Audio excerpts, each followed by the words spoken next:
И давайте еще глянем на портрет Софьи Ковалевской.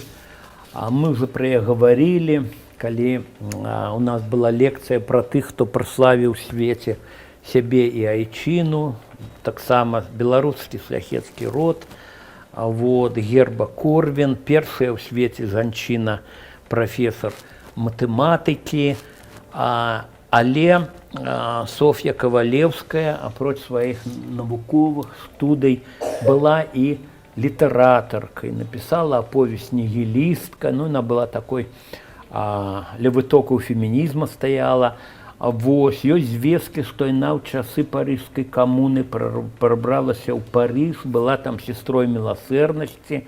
Яе сестра родная, это дакладна, там дакладныя звесткі, што яна таксама удзельнічала ў падзеях парыжскай камуны. І Софья Ковалевская написала яшчэ ўспаміны пра 60-е гады, 1860-е, дзе з прыхільнасцю выказвалася пра паўстанцаў, тым больш, што яе муж быў удзельнікам паўстання, таксама навуковец вядомы, удзельнікам паўстання, і хоць пражыў 41 год усяго, і удзельнікам паўстання, і удзельнікам аб'яднаўчага паходу Джузеппе Гарибальди. Ён паспеў пабыць.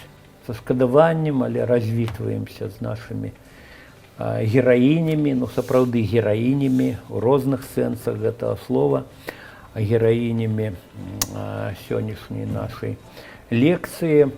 І калі будуць пытанні, зробім дыскусію невялікую і правядзем віктарыну, галоўным прызам якой будзе моя кніжка «Айчына» ад Агінска да Богушевіча. Тут будуць старонкі прысвечаныя удзелу нашых жанчын у паўстаннях, пра якія мы гаварылі.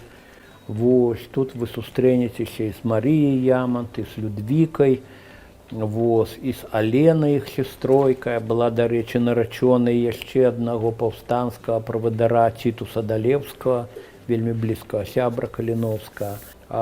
Тут натуральная Эмілія Плятар з яе паплечніцамі, і Софья Ковалевская. І, калі ласка, давайте.